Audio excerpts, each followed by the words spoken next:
Round 8 of the SuperCoach 365 podcast, round 8 of the National Rugby League. Geez, a third of the competition already behind us, or soon to be at least. Ryan Solvich, Tommy Hudson here with you tonight to talk team list news, all of the big ins and outs heading into Anzac round. Of course, a proud week on the Rugby League calendar. Tommy, no better week to celebrate or commemorate the fallen soldiers, and 8 games of footy lined up this weekend, including a couple on Anzac Day itself. Absolutely. Good day, Ryan. Spread across 5 days as well. It's a really long round coming up. We finish up on next Tuesday, as you said there, with the 2 Anzac Day games. So plenty of planning will go into the week on a SuperCoach sense, and I think this time next week we'll still be going through this round. Yeah, so probably no pod next Tuesday because that Warriors game will finish, Warriors Storm at AAMI Park will finish about 9 p.m. So we might find you on another day next week. How about that? What do we got? 5 days of footy, did you say, spread across the weekend? And 8 games. Looked at the timetable, the scheduling is a little bit different this week to most weeks, but shouldn't have too many SuperCoach implications besides, I think the teams will be named next Wednesday, or perhaps 4 p.m. Tuesday for the kickoff next Thursday. Do we play round 9 footy from Thursday onwards? Is it a 2-day turnaround? Yeah, we do. I think they're really maxing out the sort of TV schedule. Every night there's footy on the next 2 weeks. So for viewers like you and I, it's very, very attractive viewing. But just on the SuperCoach quickly, the reason we're here, scoring this year has been so much lower. And I know you spoke to me the other day about the lower scoring. Yeah. But then you gave me a stat that you can tell us now in relation to the 2021 scores of the NRL. Probably a good segue into our scores from last week. So we'll throw them up on your screens here if you're watching us on the YouTube, or if you are listening on the podcast, we'll go through them now. So round 7 myself, 1060, so 1,060 just over, and yourself 1,047. So look, and those scores weren't too bad, considering the broader spectrum and how everyone else fared last week. What did I tell you? I think I told you after 7 rounds this season, there have been more points scored so far in 112 games than there were scored in the same amount of games in 2021. Of course, the season that SuperCoach was broken. So we're seeing more points, but less SuperCoach points. And it made me think, well, what does that mean? How is that possible? And I think you can even look at different teams and different players like Joey Tarpanay, a star last season. He's barely offloaded the footy this year. Tino Fa'asuamaleaui, the same. So some of these players, look, the teams may be scoring points. They're just going about it in different ways, and effectively that's having an impact on SuperCoach. So, yeah, our scores last week probably not too good when you're comparing it year on year, but amongst the bigger picture, they're actually not too bad. Yeah, I was pretty busy over the weekend. I only really looked at my score, didn't look at any others, and I could tell I was barely going to get over 1,000. So I was assuming that was going to be terrible. But then when I checked out, my leagues and whatnot, there wasn't even that bad of a score, and I managed to hold my rank, or went up very slightly anyway. So yeah, like we're saying there, even though there's a lot of points being scored on the field, it's not translating to SuperCoach, and I think that's making it quite hard as we get into this Origin period, especially. So that means, I think, taking away from that, what does that mean for SuperCoach players?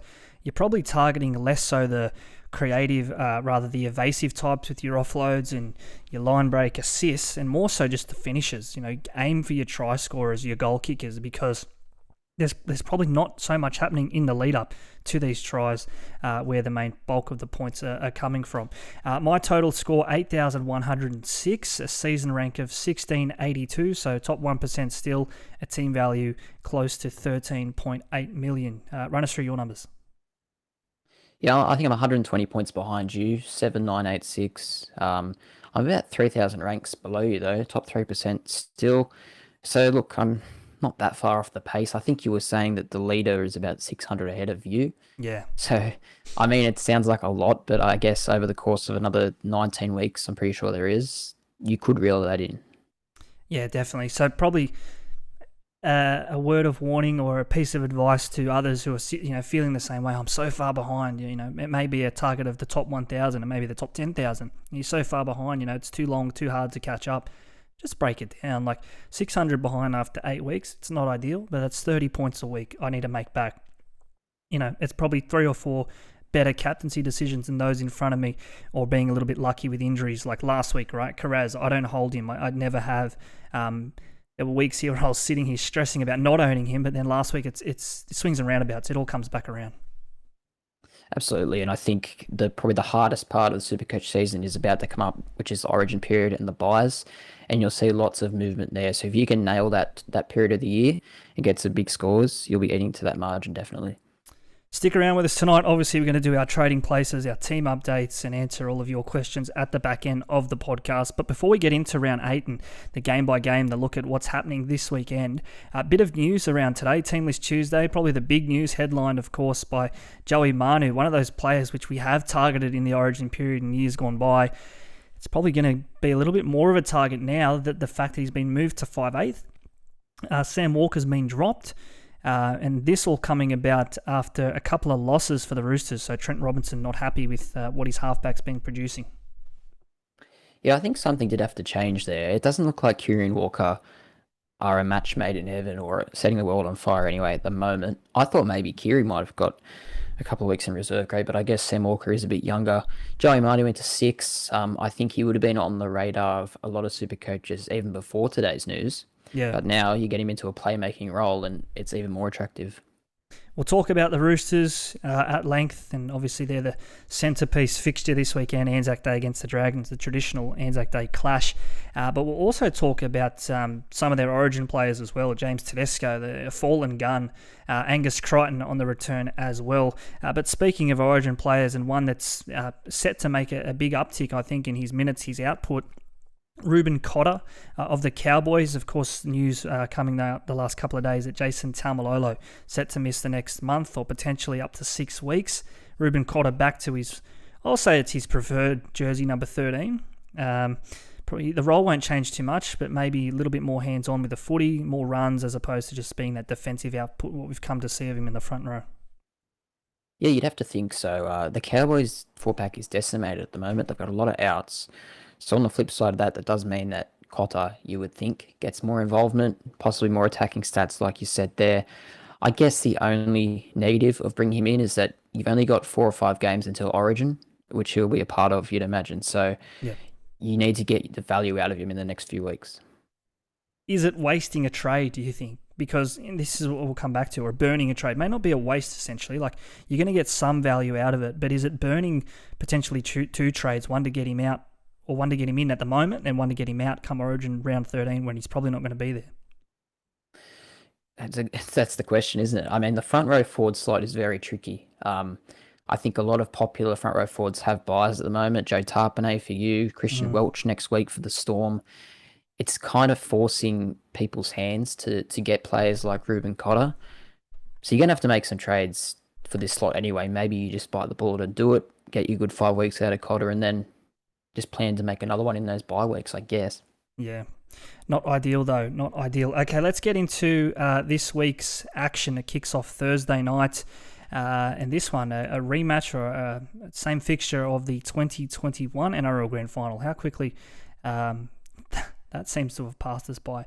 The Rabbitohs and the Panthers. The Rabbitohs getting back to nearer that form that they showed to make the Grand Final that season. And no fault that's coincided with the return to form of Cody Walker, Latrell Mitchell, 2 of their absolute superstars. Yep, they're flying along in attack, South.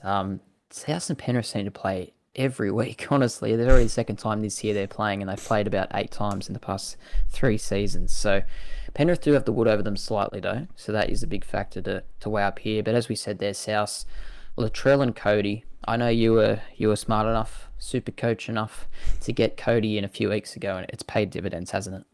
Did I tell you that? Did I tell you I got in Cody a couple of weeks ago? I think I've told a couple of people. South Sydney, this game, look, they're probably not expected to win, at least not with topsport.com.au. The Outsiders, $2.70 head-to-head. The Panthers, $1.47 head-to-head. They were $1.16 last week, the Panthers, against the Knights, and they only just got home there. Line 7.5 here, over under 39.5. So expecting probably a low grinding sort of affair at Accor Stadium Thursday night footy. It probably will be a little bit slippery out there, and points at that stadium hard to come by so far this season. Big loss though for the Rabbitohs, with Keon and Kalal Matangi set to miss up to 6 to 8 weeks as well with that Cinders Moses injury. But injury presents opportunity for the likes of Michael Cheekham, who comes back into the starting second row slot.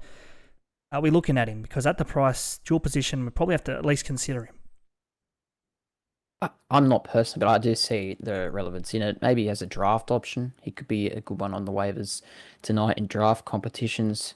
Just quickly back on the stars for South, Latrell Mitchell. He scores last 2 weeks, 146, 121, in a season where we're not seeing a lot of these big scores. He's gone massive 2 weeks in a row. I know Origin is around the corner, but he's sort of starting to get to that point where if you have him, he's an amazing pod, and you almost want to get him in. Is it too late though? Because that's the topic here. You speak of Latrell there. I'll throw in Cody as well because 5'8's been pretty grim. You mentioned front rowers not offering up much. 5'8's probably much the same. I was happy and lucky enough, I'll say, to jump to Cody Walker a fortnight ago before the Bulldogs game, and he hasn't let me down. 220 odd points and made, I think it's $160,000 in that time. Is it too late to get these guys in, do you think? I don't know. The part that is probably scaring me about getting them in is their run the next 3 weeks, the South Sydney Rabbitohs. Panthers, Broncos, Storm. Arguably the hardest 3 games in the NRL. His big scores were against the Dogs and Dolphins, and all due respect to your Dolphins, probably 2 of the lesser teams, especially injuries considered. So it will be a different kettle of fish the next 3 weeks up against harder opposition. So we probably can't come to expect these mammoth scores, I guess. Yeah.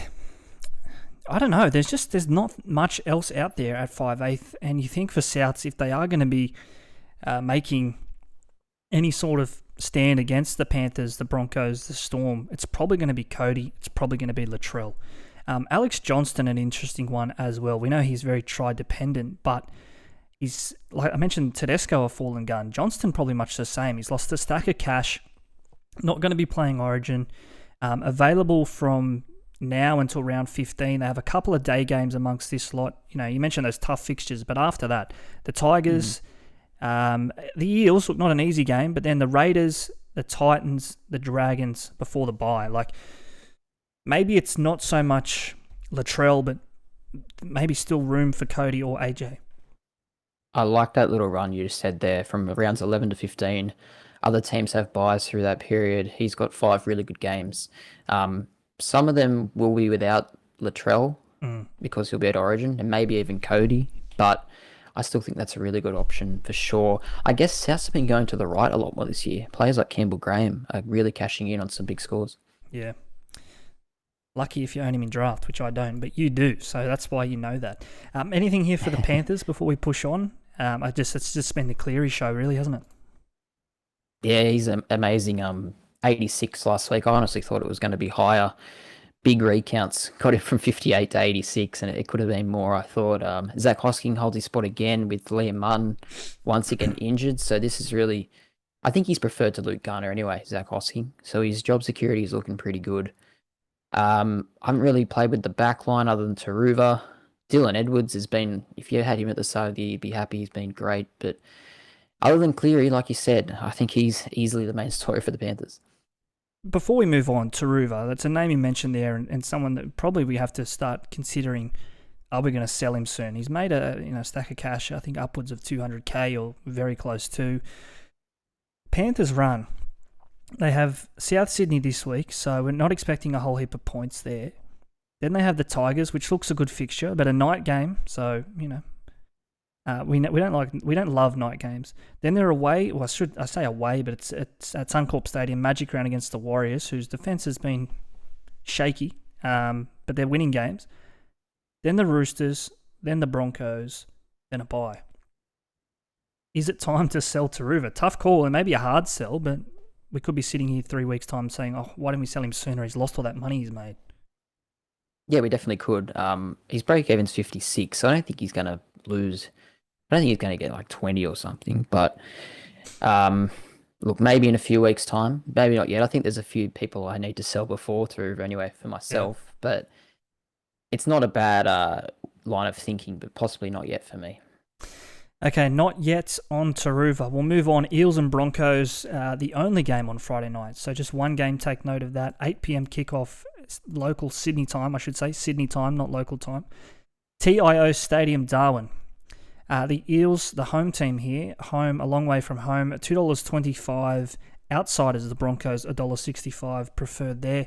3.5 the start. The Eels get it, $1.90 each of two. 42.5 points over or under there. The Eels, I think, look, you think of this game a couple of years ago, I think they put 50 on the Broncos, a vastly different Broncos team this time around, though. 100%. I do remember that game. They absolutely walloped them, but Brisbane are a different side, like you said. And last year, the Eels went up there and lost by 30, I think, to the Cowboys. So it's been mixed results for them in Darwin, and a 5-day turnaround and a long flight probably doesn't help their cause. But they just needed a win on Sunday against the Bulldogs, and they got it. I don't think any of their players are really firing. Maybe Will Penasini's doing a good job as a draft option in the back line, but even Jermaine Hopgood's fallen off a little bit, although I think he still did get 60 off the bench the other day. You'd be able to tell me you're still a loyal man to Jermaine.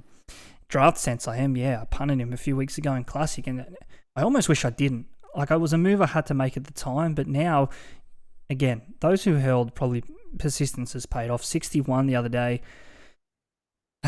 Plays around 13, you'd think. I don't think he's going to play Origin. Too many middles there for Queensland.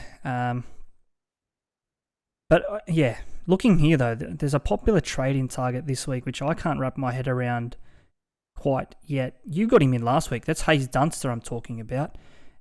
Traded in by more than 2,500 people so far this week, making up 3.3% of all trades. What are we doing with Hayes Dunster? He holds the spot this week, but Bailey Simonson's hanging around, and his scores haven't been that amazing, but he's a cash-out option for maybe someone like a Taruva down to a Dunster. I think that's it there. It's a cash-out option. His scores so far are 7 and 27. So you're not getting him in for his output. I don't think you're getting him in with the plan to play him in your top 17. He was just a cash-out option for me to get the other people last week. Yep. And I think people are just doing that. They're seeing a green tick next to his name. Someone's playing this week. He's also hopefully going to play the bye. So I think he does tick a lot of boxes. Similar story as Sean Russell. He's about 100k more, maybe slightly better scoring, but even then he's similar. Hasn't been scoring too well either. So these are just good cash-out options, maybe with a buy in mind as well. You think it probably is going to click for these guys, Russell, Dunster, eventually? Like, we've seen it with other cheapies, Warbrick, Cam Pereira, Taruva himself. They're only one try away from really getting 2-3 good weeks of price, or cash generation, I should say. The other end of that, we spoke about Cody Walker there, and I'm going to talk about Dylan Brown, because a fortnight ago, I'll say I had the decision to go Brown, and now I'll hold him till round 13, or potentially a more riskier play, knowing South's fixtures with Cody Walker. When does Dylan Brown come good? Is it this week? Is it next week? Are they just so right-side dominant there with Mitchell Moses now that Dylan Brown isn't the SuperCoach attacking option we thought he was? Still has the base, scoring well in base and without the attacking stats, but could you go to Brown this week, or do you just hold your nerve, bite your tongue, and give him a couple more weeks to maybe lose a bit more cash? Yeah, look, I don't know. He's really base dependent, isn't he? And that's weird to say for a 6. It's not like he scores terribly at all. It just doesn't have that high ceiling that a lot of other 6s might have. But in a weak position, like you said earlier, Cody Walker has some hard games coming up. I think Cam Munster will be affected by Origin. Dylan Brown could be sort of a place of solace to go to.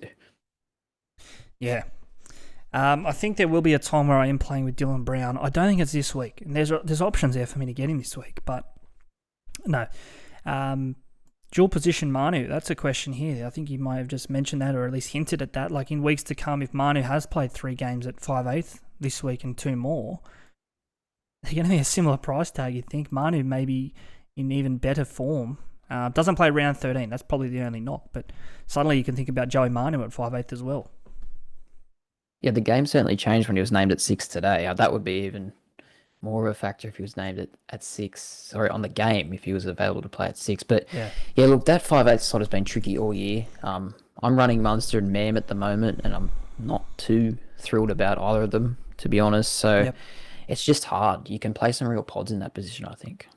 Okay, we'll push on here. Probably advice there is, we've said it all the time. Trust your gut. And if there is a pod out there, like you went Mam, who was a pod, you didn't need to.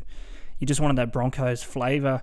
And obviously Reece Walsh has dominated that attack. But Walsh will go to Origin. Maybe you'll make some points back there on Mam. Trust your gut there at 5/8. Okay, Saturday evening footy, 5:30 p.m. kickoff, Core Stadium, again the venue here. The wounded, depleted Dogs. Geez, they can't take a trick. Up against the Sharks here. The Sharks, $1.18 favourites. The Bulldogs, $4.90. 14.5 start for the Dogs. Will they need those points, Tommy, do you think? Because Sharks, they can pile them on quickly, and there's one man, Nico Hines, who knows plenty about that. Yeah, I think the Dogs are starting to look a little bit like they did the last few seasons. They've conceded 80 points the past 2 weeks. So many injuries. It's not really even their fault. Carraz is the latest to fall victim to the curse. And as you said at the top of the show, that would be hurting a lot of super coaches because he was a popular trade in the last few weeks. Yeah. He's going absolutely great guns. But yeah, only off the field last week after just 6 points. He's been missing for 3 to 4 weeks. Are you going to sell him? I think that's the question here. Let's not beat around the bush.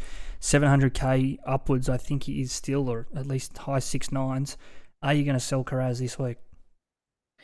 If I had him, I would be. I don't have him. I have him in draft, which is why I'm not happy about the situation. But yeah, in Classic, I don't. If I did have him, I think I'd get rid of him. Yep. Options like Manu, even to a lesser extent Alex Johnston, as we said earlier. I think there's just too much cash there sitting there for a month. Anyone else from the Doggies catching our eye at the moment? Pangai Jr., I think we mentioned front row. Like, he could be an option. How many times have I said it? When I talk about front rowers, I revert to offloading front rowers. Tino's put the offload away. Tarpanay's put the offload away. Pangai Jr., first game back, 6 offloads. Like, that is just unheard of this year, at least, amongst those other front row forward options. 520k, like, that could be the sweet spot now we get on Pangai. But you are running the risk of a sin bin, suspension, send-off. Like, you got to wait up. He was good the other day to the eye. I was watching that thinking he was having a great game, but he only got 53 points on SuperCoach, which it's not bad, but it's not really, let's get him in straight away, especially when he's not playing round 13. So I'll probably pass on him given the factors you mentioned there. His discipline has always been an issue. For the Sharkies, Hines just continues to go from strength to strength. Similar to the Panthers, I guess he's just the main story in this team, really. He's carrying them. You can find an update, Nico Hines. He went from, what was it? He's the only player who gets counted 2 or 3 times, I tell you. He went from, I don't know, I was expecting him to get to 100. He went to 81 or 86, back to 81, then he was at 89, anyway. Very quickly, before we move on past the Bulldogs front rowers, Max King. 80 minutes the other day. Injury could have played a factor in that, like the bench rotation thrown out with Ockenbaugh on the wing and not coming through the forwards. But we've got to start to consider Max King as a serious option. I miss Payne Haas. I could probably break the bank to get Payne Haas in. I don't know if Max King's the same sort of player that, again, in 3-4 weeks' time will think, oh, I wish I went to Max King.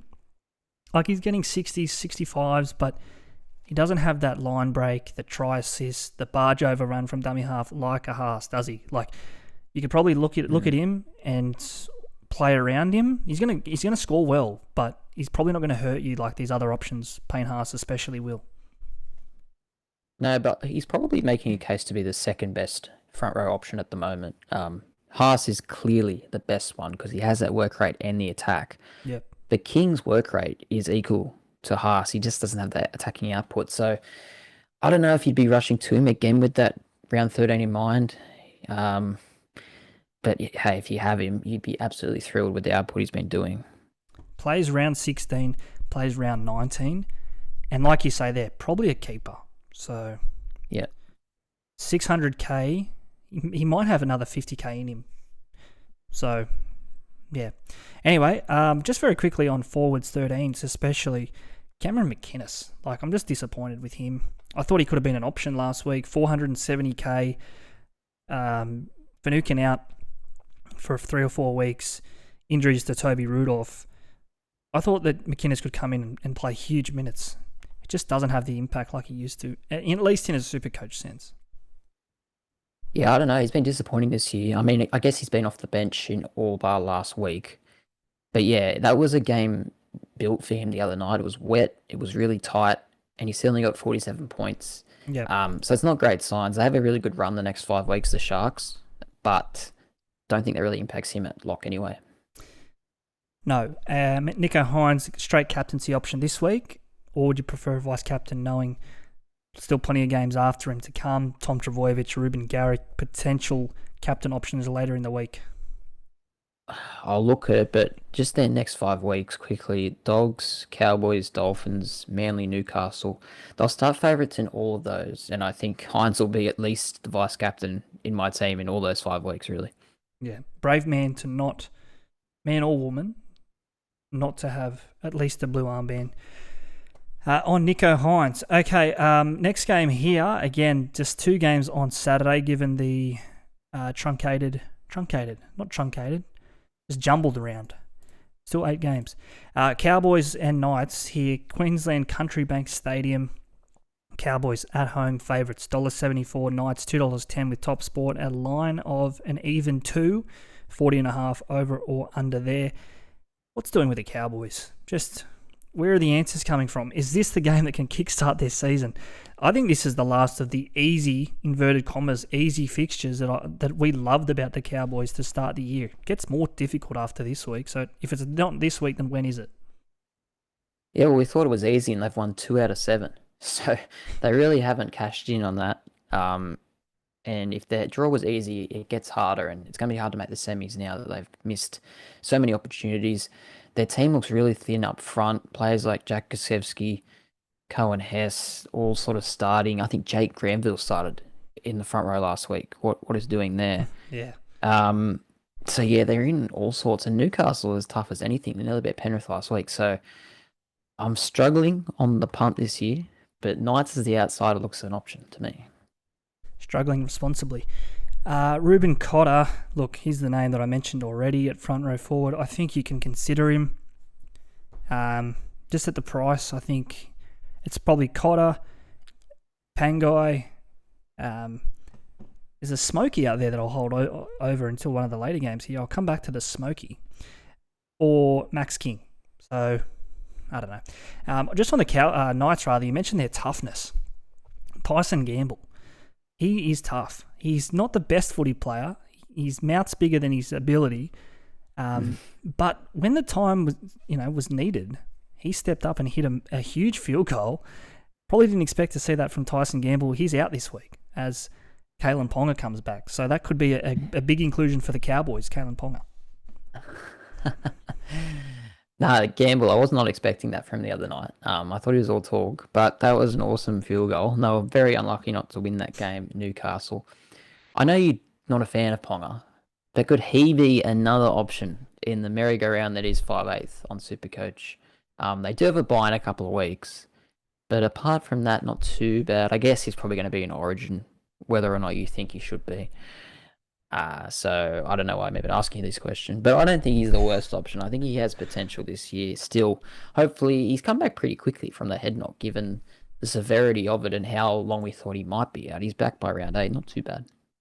No, not an option for me. Yeah, look, you probably knew that before you asked. That game against the Tigers, was it round 2, round 3 when he was knocked out? Like 2. It was just like the consequence of the impact far outweighed the force of the tackle, if that makes sense. Like, he was cold before he hit the ground. It was like Boyd Cordner retirement territory.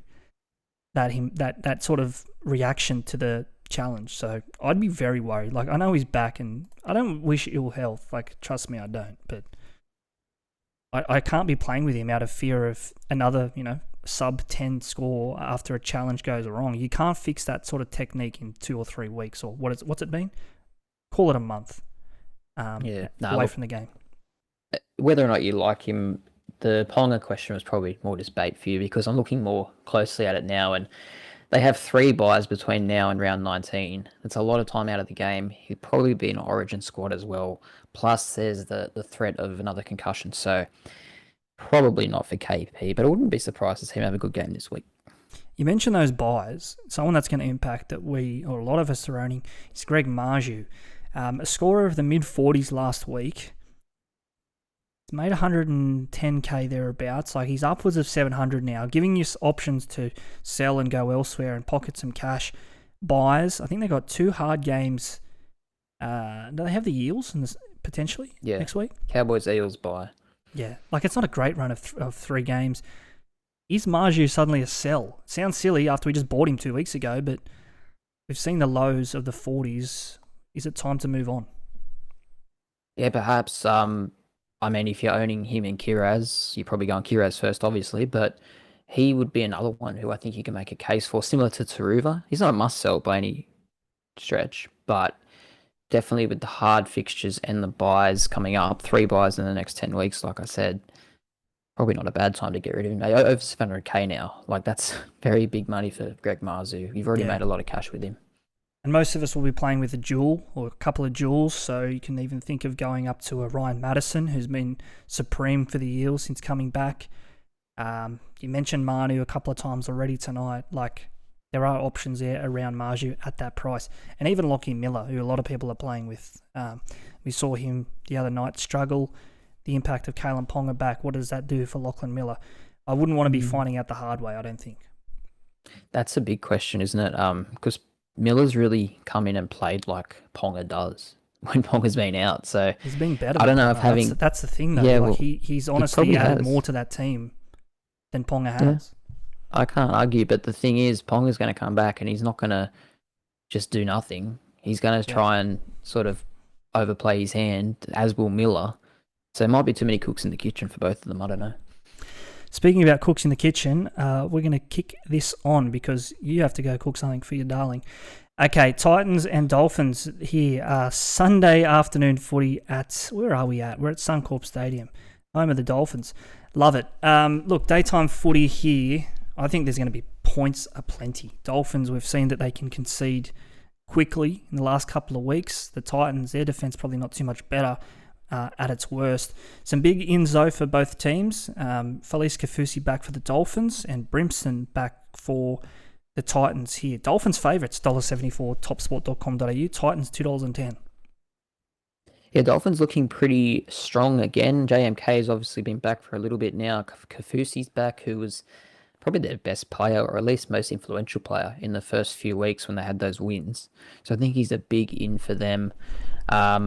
Like you said, though, I can see points. So if you're still holding the likes of the Hammer and some of these Titans sort of outside backs who are cheap, like Pereira, probably looking at this game thinking it's a pretty good option. Pereira, you mentioned him there. We'll go straight into the talking points for this game. A break-even of 77. He's one of the most sold players this week. And we know at his worst, like, it's terrible. His best, it's pretty good. Are you holding, selling? I think you sold last week. Your advice here, fixture alone, break-even of 77, would you sell? That's probably bang on where he's probably going to score with a couple of tries, you'd think. Yeah, look, I sold probably a week early in the end. He got 63 last week. I sold after 16, so that shows you there. His range of scores is so big. But we do think this game has points. So maybe if there is someone else to sell, don't get rid of him. He's a good chance to score a couple here, you'd think. I think it was I know trial form means nothing, but didn't he score 4 tries against the Dolphins in the trial? Don't know if that means anything this weekend, but sometimes players like certain matchups. I don't know. Did Asako play that night? I think he did. So that's who he's running at this week. It was Bostock that kept running in, though. Yeah. Bostock, yeah. Memory. I put that game out of my memory as soon as it happened. So, okay, yes. Brimson back. Big news. What else have we got here? Asako and Hammer. A couple of players that if you're holding them, you're definitely playing them this week. I went to Asako last week. He had a negative 22 break-even. Break-even here, mid-40s. There's more cash there. This could be another 100 game for Asako, really, if things go to plan for the Dolphins. Absolutely, yeah. Hammer, Asako, as you said, I've never considered him this year once, but he's someone that's just flown under the radar for me and gone really well. So, absolutely, I think this game has points written all over it, and you're definitely putting these players in your top 17. Just quickly on the Titans, Fafita continues to be immense. Another big score the other night. It's not just attacking output, it's just good base scores. He's really involved this year. So yeah, I've held him in both Classic and Draft the whole year, and he's probably been my favourite player on SuperCoach thus far. I'm really happy with him. We'll lose him to Origin, obviously, in a couple of weeks, but I think he's a season-long keeper, personally. Yeah, he's doing what we've always wanted him to do, and that's not score tries and still score 70-plus SuperCoach points, which is incredible. Speaking of the Titans forwards, we've mentioned Tino, probably a little bit unlucky with that sin bin last week. He was on track for a 60-plus score. I want to talk about Moeki Fotuaika. Is that his name? Mofo, I've got here in the run sheet. He's not going to play Origin this year, like Cotter. Not like Cotter, like Hopgood. I think there's too many middles there for Queensland. He is a former Origin player, though, so we know how good he can be.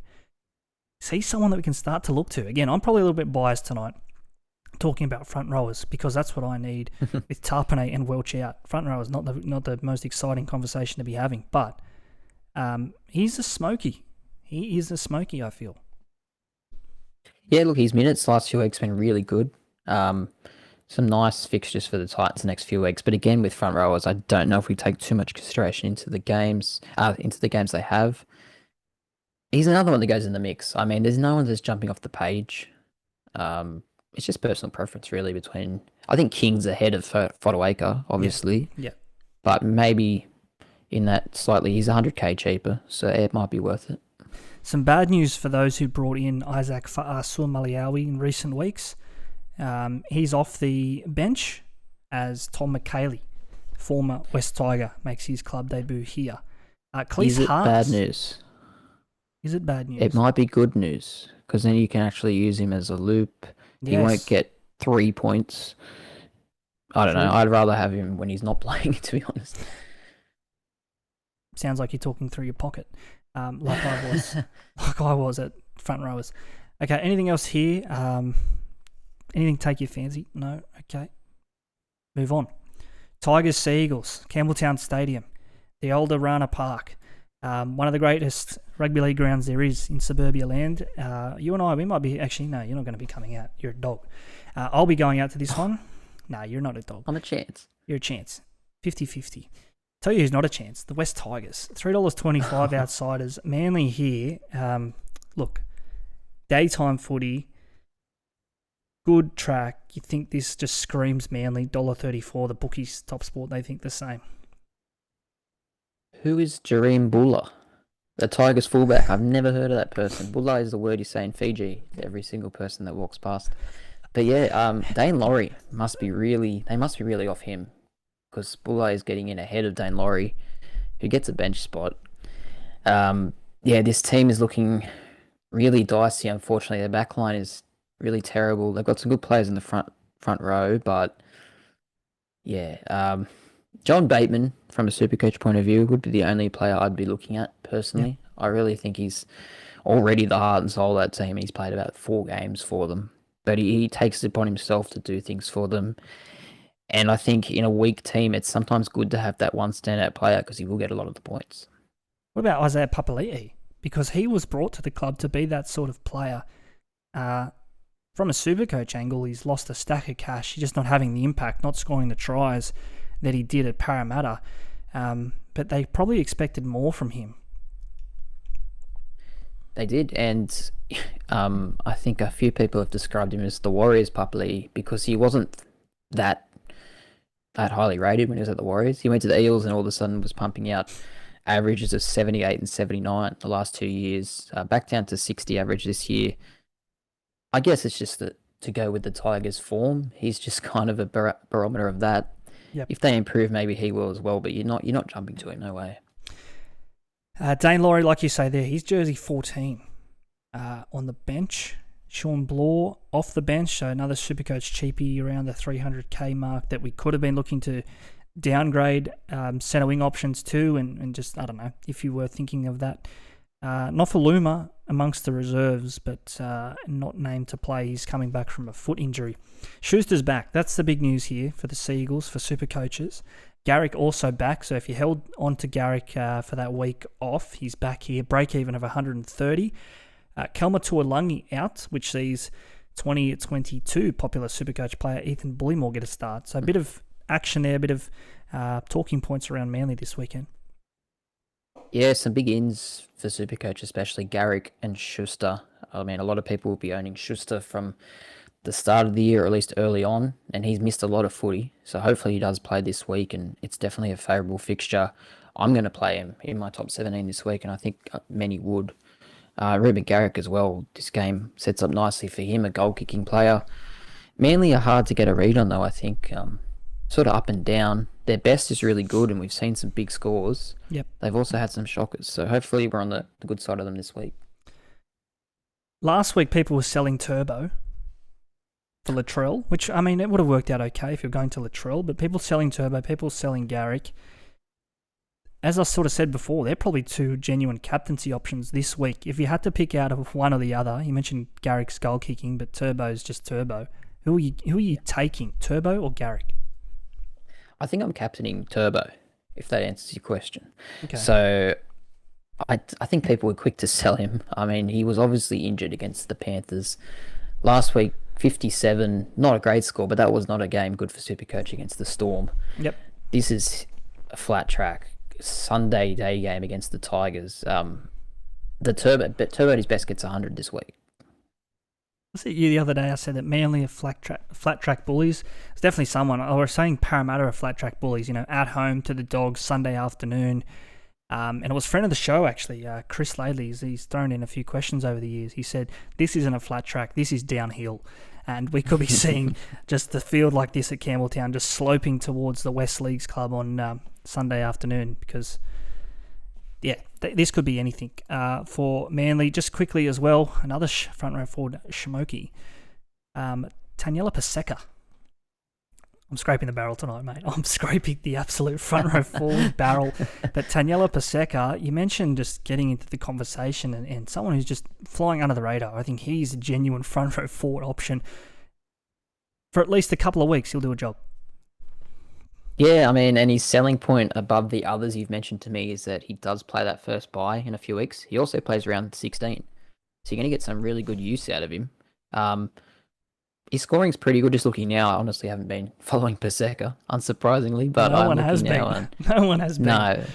But look, overall, average of 54. He'll do a job for you in that mid-range price, playing 2 good bye weeks. So, hey, there's definitely worse shouts at him. Okay, I'm inducting us Chief Executive Officer and Chief Operating Officer of the Taniela Paseka fan club. We're going to ride this guy for the next couple of weeks. I am anyway. Maybe. Okay, we'll leave that game there. Plenty of action still to come. That's Sunday afternoon footy, usually when we're saying goodbye to the round, but the best is yet to come here. The Roosters and Dragons Anzac Day footy, Allianz Stadium, the best stadium in Sydney, bar none. Gets its first, well, it's not its first Anzac Day Cup game, but the first game returning to the new Allianz Stadium. Roosters, firm favourites here, topsport.com.au, $1.25. The Dragons, $4 outsiders. The line, 12.5. All the news, all the talk here, Joey Manu to 5/8. What does that do for the Roosters' attack? I don't know, to be honest. I think Manu is often wasted in the centres because you see when he goes back to fullback how good he is. But when he's in centre, I don't think he gets involved enough, this year especially.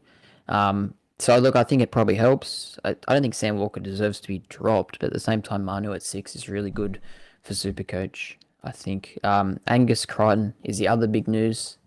In the past, he's been often one of our first picked when we do our teams at the start of the year. Yep. Straight away, you'll be watching him. I don't know if he's going to be sort of back quick enough to make the Origin squad or not, but either way, he might be someone you want to finish with this year. Definitely. Angus Crichton back, like you say, back row partner Satili Tupanua has also been named to make his return from an ACL, so good luck to him. Nathan Brown, the old former Eel, he's here as well amongst the reserves. So, look, we mentioned a couple of teams getting troops back. This is dead set the troops back, and no better time for the Roosters to get them back. What about they've already got a lot of angry players, a lot of players who get sin bin. Now they get Nathan Brown as well, who's a hothead. Their discipline is letting them down, so I don't know if he's the answer, but we'll see. They need to change something about that. Players like Radley, Brandon Smith, Jarrah Hargraves, Lodge, they're great aggressive players, but I don't think the game these days is conducive to that sort of aggression, is it? No. I think they're the most sin bin team in the NRL era, the Roosters. So, and obviously Radley plays a role in that. Latrell in his old Roosters days probably played a role in that as well. The Dragons here, look, a couple of names that I want to talk about. Jack Bird, dual position. Like, I know you're laughing. As soon as I say these names, you start laughing. And it's funny because it's like, who? Jack Bird, centre wing, 2RF eligible, won't play Origin. The Dragons, tell me they play round 13. I think they do. I think they play 13 and 19. So he's averaging 60 dual position. You can't laugh at that. I didn't laugh. I laughed because you thought you were going to say like Francis Molo or something. I don't hate the Jack Bird theory, but can I counter it with Blake Laurie? Similar to Paseka, I know Blake Laurie. No, but hear me out. Like, obviously, word association, you're not expecting much, but his average is actually higher than Paseka's, 59. Okay. He did score twice this year, and he's only scored 3 out of, I think, 90-something games, so he's probably unlikely to score again this season. But he does play, like you said there, 2 of the 3 bye weeks. Yep. So, again, of the many front rowers we're floating, he's another one, but maybe we're spending a bit too much time on this topic. Let's steer the conversation back to fullbacks. James Tedesco, a name, when you talk about the Roosters, we've got to talk about Teddy. He's just not been his former self. I think that's fair to say, and probably putting it lightly. Let a whole heap of super coaches down through no one's fault, but with that concussion, went off early there. Average probably definitely impacted because of that early shower that night. Can we buy Teddy before Origin? Because he's at a price now where you can start to think about it. Dragons at home this week, then Warriors away, Cowboys home, Panthers away, Dragons away. So Dragons 2 games in the next 5 weeks, but some hard games amongst that lot. It's not a bad run, actually, but the negatives outweigh the positives, I think. He's yet to score over 60 this year. Even without that game where he went off, his average would still be quite low. And you've just got too many other options out there. Reece Walsh is absolutely killing it. Latrell's killing it. I think Turbo's ceiling is hard to ignore as well. So Teddy just falls right down the pecking order at 1, unfortunately, at the moment, doesn't he? Yes, it does. And don't forget Jareem Buller as well, fullback, who you're talking about. Okay, let's round this out. A bit of fun tonight. Round 8. We get to that point of the season where it gets a little bit silly. Round 8.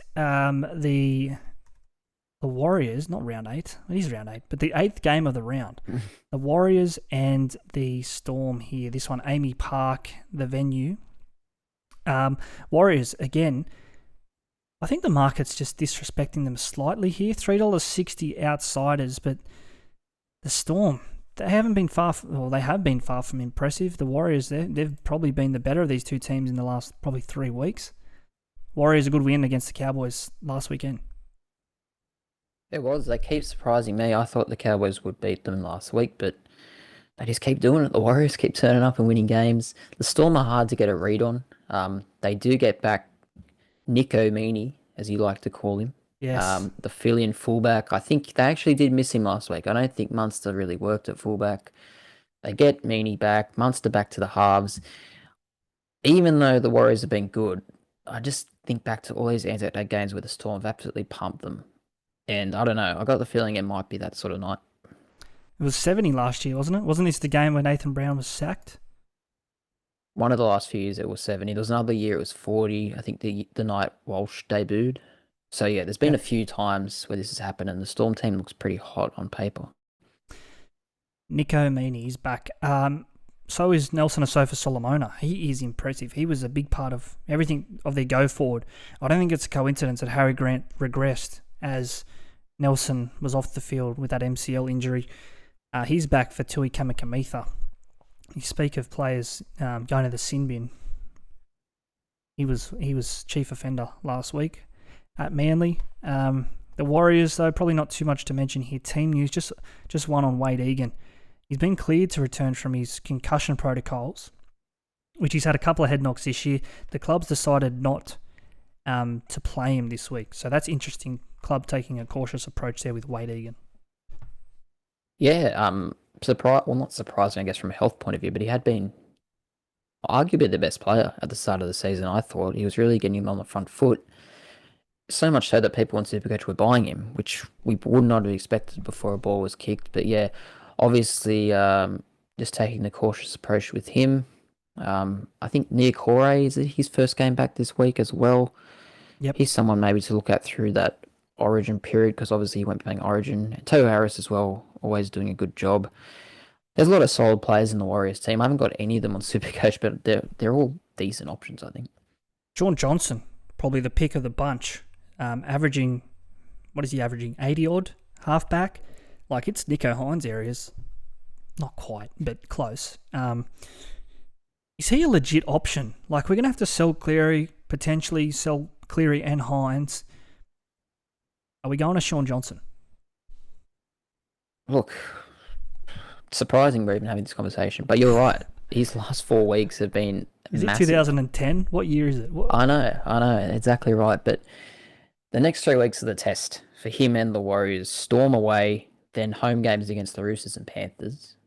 Very hard matches. Maybe the bird has flown on Johnson. The price is very high, and the hard games. They're not for me, but look, he's made me look a fool so far this year, so he might continue to do so. Don't think it's just Sean Johnson making you look a fool. I walked into that, didn't I?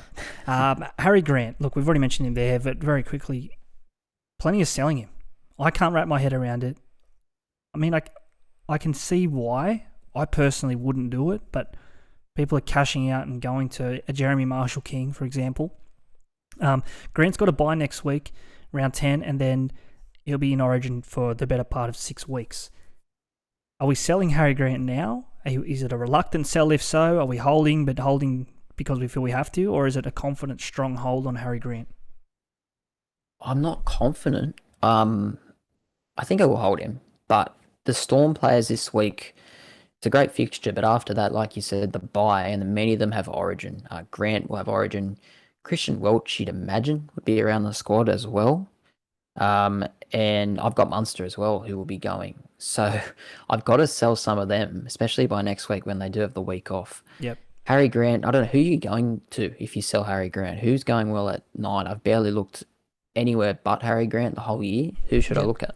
I've got Robson still, and I even though Robson probably hasn't been as good as I was hoping, like, I bought him from round 1 knowing I could hold him until round 16 and not have to make a move. There was Harry Grant coverage there as well. Jeremy Marshall-King, I think, is going to be a popular name. Reid Marnie has been a popular name. But yeah, there are options here around Harry Grant. Just on the Storm, you do have to start getting rid of them soon because most people will have Welch. Some have Munster, yourself with Harry Grant. Some have Nick Meaney. Like, you can't get them all out in 1 week. So work backwards, I think. Work backwards from round 13 and drop them off in a little spreadsheet or somewhere else where you think that it would be a good time to sell, just on their Origin schedule. So round 13 they're missing. Round 14 I think they play a Sunday against the Cowboys in Townsville. I think they'll back up. Looking at their Origin history, and one thing I always come back to this, Cameron Smith always said, Cooper Cronk the same, Billy Slater as well. You play for the Melbourne Storm, you back up that first game after Origin. Like, that's what they built their foundations of their club upon. Yeah, I agree. And with the comp as close as it is this year, it's not like they're sailing along out in front like they are other seasons. They're probably battling to make the 8 and the 4. So I think they'd want their best men on deck. Just as replacements for Grant, you mentioned JMK, Jeremy Marshall-King. I reckon he's the pick of the bunch, to me anyway. Playing 2 out of the 3 bye rounds. He's playing really well as well, scoring well on SuperCoach, averaging 67. I think I'd probably rather him over Robson personally. Probably, yeah. And that's just probably because the Cowboys have not been the Cowboys of last year, the Cowboys we were hoping them or expecting them to be this year. Okay, let's round that out. That's the 8 games Tuesday night, that last game, 7 p.m. So it'll be a quick turnaround into round 9. And talking about that, we'll do that sometime next week, round 9, when we get to that. Tommy, you and I are going to have a quick break. The other side, we'll do our trading places for the week and answer some of the listeners' questions as well. Trust me, there's some good ones this week. Are you suffering from frequent bouts of bet limititis? Try TopSport. Other providers may significantly limit your bets, causing frustration and angst. TopSport clears that blockage by welcoming big and winning punters, giving you fast, effective relief on those bigger bets. Overcome bet limititis by downloading the TopSport app today. Brought to you by TopSport. Feel the excitement. What are you really gambling with? For free and confidential support, call the number on the screen or visit the website. Yes, that number on the screen, 1-800-858-858. A big thank you to TopSport for getting on board again this year, as they have done the past couple.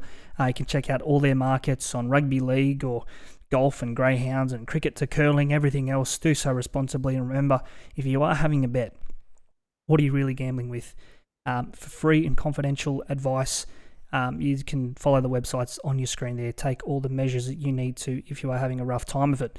Tommy, we'll talk our trades now. Look, and to be honest with you, as we go to air, I haven't made any, so not yet. But you know where I'm thinking, front row forward. The reason why I'm so confused is because Davi Moali comes in for Souths last week and scores 51.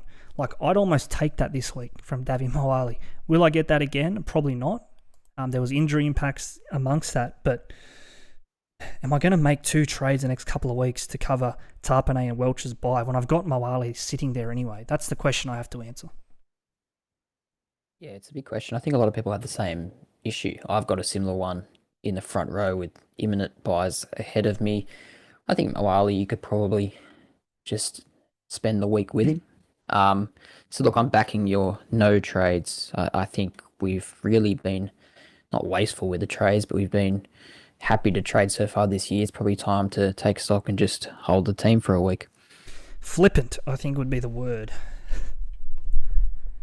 Well, yeah. I mean, they've all been for a purpose. Yeah, no, I don't think it's been overly wasteful, like I said. It's been for a purpose, but it is going to leave you short come the end of the year. Having said all that, I have made one this week. We'll get to it now. Joey Manu. Now, before he was named at 6, I was already potentially bringing him in, but I think that's just clinched it for me. The fact he's going to be playing 6, that Anzac Day game, I just have a big feeling he's going to go very well this week. It's a high break even, so you could easily wait another week. I think it's 119 or something like that, so he's probably not making cash, but he could get a big score, I think, and I'm losing Val Holmes to go to him. Val is just... he's been okay, don't get me wrong, but the Cowboys just aren't exciting me. I think now's the time to go to Manu. Val will go to play Origin in a few weeks. There's probably not that many reasons to sell Val personally. It's more of a gut feel decision this week. I just want to be with Joey Manu at the price he is. It's probably either this week or next week. Go to him, and I want him against the Dragons this week, so I've gone this week. Good decision in principle, but the beauty of Manu has been, besides the fact that he's been there when Teddy hasn't been there in recent Origin weeks, is that the Roosters buys this year. Let me just bring this up. Roosters buys, so they have the buy round 13, but then he'll have games, he being the Roosters and Manu, games against the Bulldogs, like that's a nice game at home, or Central Coast Stadium, that one.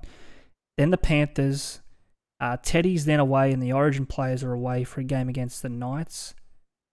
The Raiders at home, Manly away, by Storm. Like, it's a mixed fixture list, that. If Joey Manu's getting a duel, you're laughing.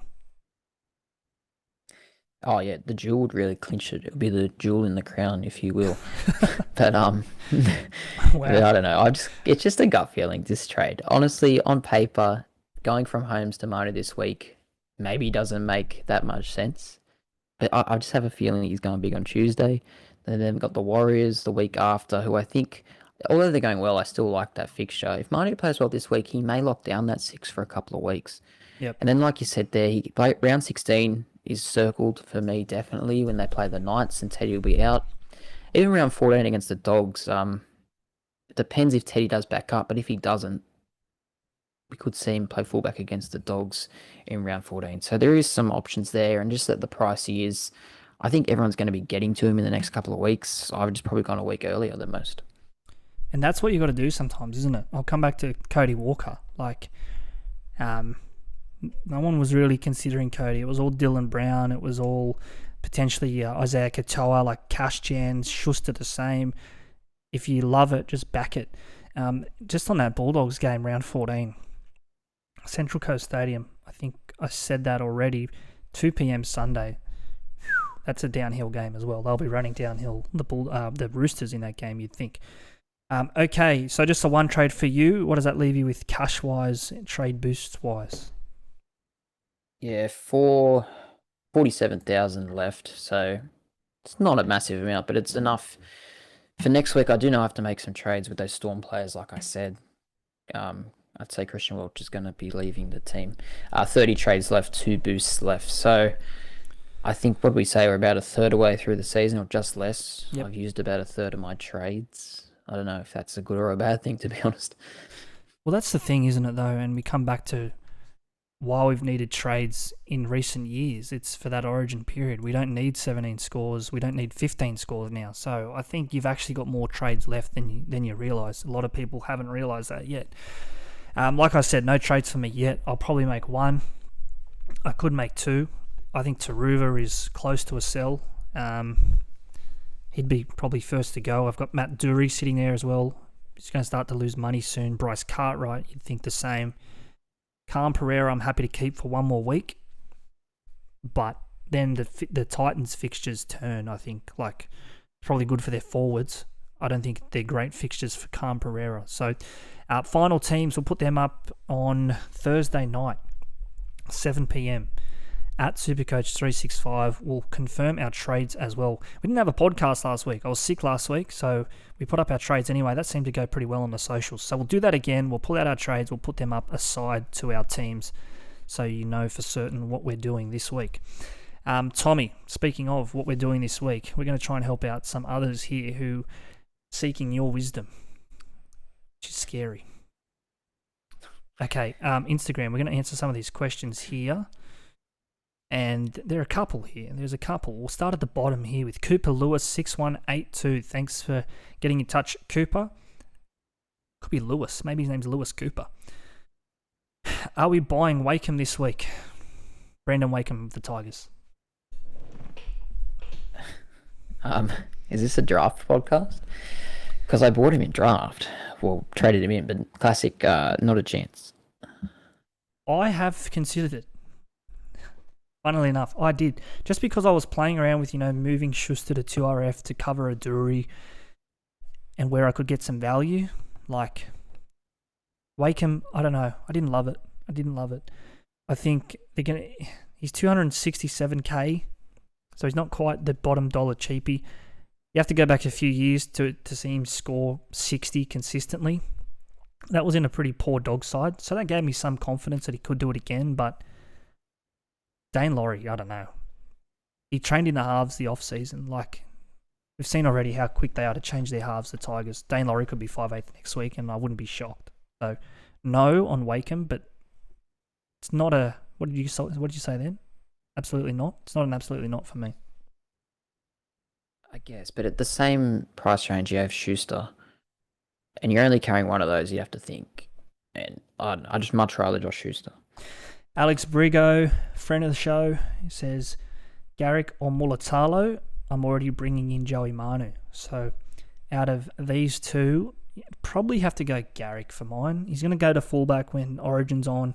Mulatalo seems very Hines dependent.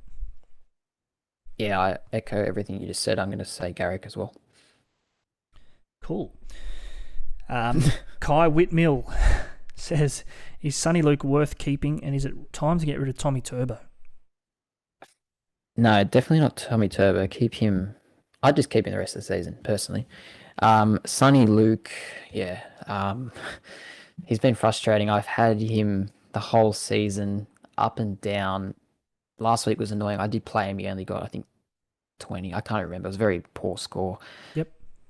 I don't know if he's worth keeping or not, to be honest. I don't think his minutes are really going to change. Mitch Kenny seems to have the more minutes at his disposal than Sonny Luke. So maybe it is time to get rid of him, because I don't think he's the player we maybe thought he might have been this year. No, I think he's so attack dependent. Like, he's a 20 or it's a 50, and there's no in between. And all their attack is through Cleary. So I never had Sonny Luke, and I'm happy that I never did. Dan Sharpie, a couple of questions here from Dan. Very quickly, we'll try and fire these off. Kiraz to either Garrick, Bird, or Manu? I'd say Garrick still is the top dog there. What about you? Yep. I think there's more upside to Garrick. Although Manu, I'd probably go Manu over Bird in saying that. Another one from Dan here says Teague Wilton to Ryan Madison. I think that's a huge yes. Yeah, has Maddo been playing 80 for the Eels or scoring well? I know he was very instrumental in some of their tries the other day on that right side. I think that's where he's best, on that right second row. So yeah, I would say yes. I don't think Teague is all right, but he's no star. Madison's ceiling much higher, I think. Last one from Dan here. Walsh to Teddy to save the cash. You're probably pocketing 200k, but you're losing 30 points a week probably. No, I think Walsh, I don't think he scored below 80 this year. So, yeah, you got to have Walsh at the moment. Borderline must have, if not must have, Reece Walsh. Adam Blundell, another friend of the show, says, boys, finally the podcast is back. That's better than Joey Manu at 6. I don't know if it is, but thanks for the kind words, mate. Appreciate you getting in touch. Colbs Coops says, do we get Garrick or Manu? A lot of these questions around Garrick, Manu, Kiraz selling, if we can sum all these up in one, we're selling Kiraz to Garrick or Manu, depending on what you need. Yeah, I think Garrick over Manu, but I think both are not must-haves, but very good buys this time of the year. But Garrick just over Manu for me. Another one here, we'll probably get to two more. Taryn Campbell says, is Grant a sell? We're saying no, but we can see merit in it. I'm not saying definitely no. If you did it, I would definitely think it's fair enough. Maybe I will sell him next week. I don't know. It's a tough one. Grant scores 90 or more this week. I'm pretty confident on that. I think he goes big. Yeah. Nelson is just such a huge part of the go forward, and he's quick play the ball. When he offloads, Grant's the one that's there as well. So I think he's underrated inclusion, Nelson. Yeah, let me just say, he's not a sell this week. Sorry. After this week, maybe, when the bye comes. But yeah, the Warriors game is a great fixture for him. One here from Matty Hooper, who's been spotted doing some good work down at the Brumbies games. We might even throw that up on our story. It's special. Matt Hooper says here, Cotter a must. Statement, not a question. Bold statement. I know you're looking at him. I don't know if he's a must. I think he's just in that many sort of names at front row. He's the best of them probably, but I don't know if he's a must-have. No. Break-even's getting manageable though, I think. Do you see Cotter came out and was actually talking about SuperCoach today? I think it was one of those 5 or cameo sort of, or swish. It was one of those videos, but he came out and just bagged someone about dropping him in SuperCoach. Do you see that? No, I didn't. But I mean, if you did drop him last week, the score of 80, you would have been, I guess, eating your words. But he did score last week. Yeah. So I don't know if sometimes the try for the player who really scores just boosts their numbers up. Other than that, his high score this year is only 63. So I don't know. Last one, very quickly. Is Preston a sell? Jacob Preston of the Bulldogs. Ooh. I've looked at this as well. I've kept him for now, but the jury's out. What do you think? Jury's out. I think he's... Although the kick-out injury certainly helps. We might answer that as well on our socials in the lead-up to round number 8. SuperCoach365 podcast. Great to be back this week. Stick with us across the socials. That's where you'll see our final teams at SuperCoach365. Enjoy your Anzac round footy. If you can get out to a game, do so. Pay your respects. We'll be there. See you here, same place, same time next week.